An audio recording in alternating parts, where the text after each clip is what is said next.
Shalom saudara terkasih, di pagi yang indah ini mari kita merasakan betapa kasih Tuhan sangat nyata dalam kehidupan setiap kita. Dia sangat baik dan teramat baik bagi kita. Jiwaku bertanya,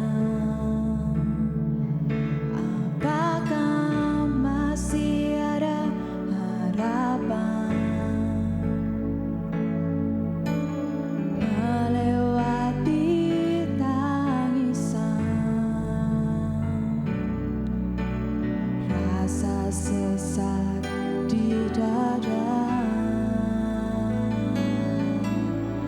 Imanku berkata, Tuhanku yang pegang kuasa, Dia selalu bekerja meski mataku tak melihat. Walaupun gunung itu tak berpindah, tetap percaya Kau yang punya kuasa. Sekalipun ku dalam lembah gelap, tak mengapa asal Kau di sampingku. Walaupun masalahku masih ada, tetap percaya rencanamu terindah. Pribadimu takkan pernah berubah. Iman yang aku pegang padamu, Tuhan yang setia. Dan kesungguhan hati mari kita pujikan pujian. Jiwaku bertanya, apakah masih ada harapan melewati tangisan, rasa sesak di dada. Imanku berkata, Tuhanku yang pegang kuasa, Dia selalu bekerja meski mataku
Tuhan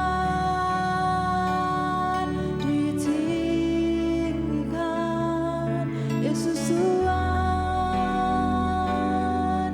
dimuliakan. Kau Raja di atas segala raja, Kau Raja di atas segala raja.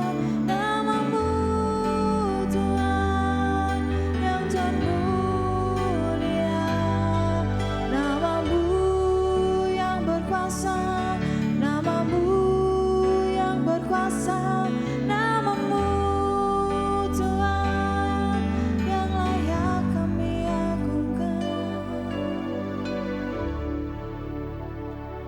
Walaupun gunung itu tak berbenda, tetap percaya Kau yang punya kuasa. Sekalipun ku dalam lembah gelap, tak mengapa asal Kau di sampingku. Walaupun masalahku masih ada, tetap percaya rencanamu terindah. Pribadimu takkan pernah berubah. Iman yang aku pegang padamu Tuhan yang setia. Bapa yang baik, Bapa yang penuh kasih, terima kasih Bapa. Pada pagi hari ini kami sudah memuji, menyembah dan meninggikan nama-Mu. Sebentar kami akan mendengarkan kebenaran firman-Mu Bapa. Biarlah apa yang hamba-Mu sampaikan dapat menjadi berkat bagi kami semua. Terima kasih Bapa, kami siap mendengarkan firman-Mu hanya di dalam satu nama, yaitu Tuhan Yesus Kristus Juru Selamat kami yang hidup. Haleluya, amin. Shalom Bapak Ibu yang dikasihi Tuhan. Mari pagi hari ini kita belajar bahwa ada dua kriteria umat Tuhan. Yang pertama adalah umat Tuhan yang mau mendengar suara Tuhan karena mereka berfokus kepada Tuhan. Dan yang kedua, umat Tuhan yang kurang mau mendengar suara Tuhan karena mereka masih berfokus pada dirinya sendiri. Mari kita sama-sama baca Mazmur 81 ayat 10-16. Akulah Tuhan Allahmu yang menuntun engkau keluar dari tanah Mesir. Bukalah mulutmu lebar-lebar, maka aku akan membuatnya penuh. Ayat 11, tetapi umatku tidak mendengarkan suaraku, dan Israel tidak suka kepadaku. Ayat 12, sebab itu aku membiarkan dia dalam kedegilan hatinya, biarlah mereka berjalan mengikuti rencananya sendiri. Kemudian ayat 13, sekiranya umatku mendengarkan aku, sekiranya Israel hidup menurut jalan yang kutunjukkan. Ayat 14, seketika itu juga musuh mereka aku tundukkan terhadap para lawan mereka. Aku balikkan tanganku. Ayat 15, orang-orang yang membenci Tuhan akan tunduk menjilat kepadanya, dan itulah nasib mereka untuk selama-lamanya. Ayat 16, tetapi umatku akan kuberi makan gandum yang terbaik, dan dengan madu dari gunung batu aku akan mengenyangkannya. Dari pembacaan di atas, dengan jelas dikatakan bahwa ada dua tipe umat Tuhan, yaitu umat Tuhan yang mau mendengar suara Tuhan dan umat Tuhan yang tidak mau mendengar suara Tuhan. Mari kita bahas hal ini satu persatu. Yang pertama, umat Tuhan yang mau mendengar suara Tuhan. Umat Tuhan yang mau mendengar suara Tuhan, di ayat 13 disebutkan bahwa dia hidup menurut jalan yang Tuhan tunjukkan karena ia mau mendengar suara Tuhan. Kemudian di ayat 14 dikatakan, Tuhan menjagai dan melindungi hidupnya. Sebab dikatakan di ayat 14, seketika itu juga musuh mereka aku tundukkan, dan terhadap para lawan mereka aku balikan tanganku. Dan kemudian di ayat 16 dikatakan, Tetapi umatku akan kuberi makan gandum yang terbaik, dan dengan madu dari gunung batu aku akan mengenyangkannya. Jadi Tuhan pelihara dan berikan yang terbaik di dalam hidupnya. Bahkan di ayat 10 dikatakan, bukalah mulutmu lebar-lebar, maka aku akan membuatnya penuh.